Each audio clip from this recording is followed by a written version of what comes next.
ஹாய்ங்க. ஒருத்தங்க யூடியூப்ல ஒரு வீடியோக்கு வந்து கமெண்ட் பண்ணியிருந்தாங்க. அவங்களோட கமெண்ட்டுக்கு போய் நான் கமெண்ட் பண்ணியிருந்தேன். ஆக்சுவலி அவங்க பாப்பாவுக்கு ஹார்ட்ல ஹோல்னு. 2 மந்த்ஸ் பேபி தான்.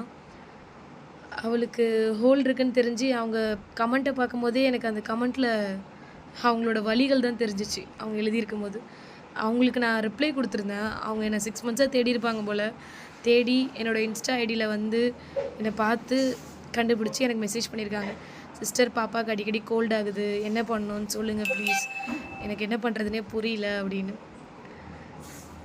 ஹார்ட்ல ஹோல் இருக்க எல்லா குழந்தைங்களுக்கும் சரி, அந்த குழந்தைங்களால அவங்க அம்மாங்க எவ்வளோ வலிய அனுபவிக்கிறாங்க தெரியுமா? இந்த உலகத்துல எத்தனை பிள்ளைங்களுக்கு எவ்வளோ பிரச்சனை இருக்கு. மன ரீதியா தாய் தான் இதில பாதிக்கப்படுறாங்க. ஸோ ஹார்ட்ல ஹோல் இருக்கு அப்படின்னா, ஹார்ட்ல ஹோல் 2 விதம், 3 விதமான விஷயம்லாம் இருக்கு. இமிடியேட்டா சர்ஜரி பண்ணுறதும் இருக்கு. கொஞ்ச நாள்ல க்ளோஸ் ஆகுற விஷயமும் இருக்கு. க்ளோஸ் ஆகாம அடிக்கடி கோல்ட் ஆகி குழந்தை சிவியரா ஆனா, அந்த பிள்ளைங்களுக்கு ஆப்ரேஷன் பண்ணுற கண்டிஷன்ஸும் இருக்கு. ஸோ இதெல்லாம் சொல்கிறதுனால நான் ஒன்றும் டாக்டர் கிடையாது. நான் அனுபவிச்ச விஷயத்தினால உங்களுக்கு இதெல்லாம் ஷேர் பண்ணுறேன். ஸோ எப்பவும் ஒரு ப்ராப்பர் டாக்டர் கன்சல்டேஷன் கண்டிப்பாக இருக்கணும் இந்த மாதிரி விஷயத்தில். மூட நம்பிக்கையா எதையுமே வாழ்ந்துடாதீங்க.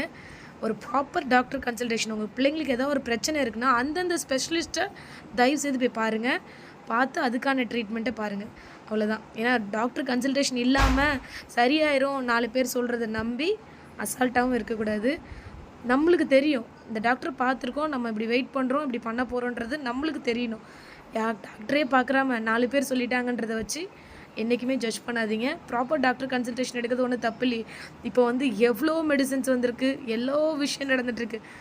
அதனால் இயற்கையாக வந்து வெயிட் பண்ணுறது வேறு. அது நிறைய மெடிசின்ஸ் இருக்கிற வேர்ல்டில் வந்து ரொம்ப அசால்ட்டாக இருந்துடாதீங்க. இப்போ இருக்க காலகட்டத்தில் எதுவுமே போனால் வராது. ஸோ எதுனாலுமே ஒரு கன்சல்டேஷன் எடுக்கிறது தப்பே கிடையாது. அந்தந்த ஸ்பெஷலிஸ்ட்டை பார்த்து தயவுசெய்து கன்சல்ட் பண்ணுங்கள். எல்லாம் நன்மைக்கேன்ற மாதிரி வாழ்க்கையில் எல்லாமே மாறும். நல்லதாகவே நடக்கும். கடவுள் ஒரு உடம்பு சரியாத குழந்தைய நம்மக்கிட்ட கொடுத்துருக்காருன்னா, நீங்கள் ரொம்ப ஸ்பெஷலானவங்க. அதனால தான் கடவுள் அந்த குழந்தைய உங்ககிட்ட கொடுத்துருக்காரு. மற்றவங்ககிட்ட கொடுத்தா அவங்க ஒழுங்காக பார்த்துக்க மாட்டாங்களே. நீங்கன்னா அதை கரெக்டாக பார்த்துப்பீங்கள்ல, அதுக்காக தான். ஸோ எதையும் நினச்சி கவலைப்படாதீங்க. கடவுள் இருக்காரா இல்லையான்னு கேட்டால்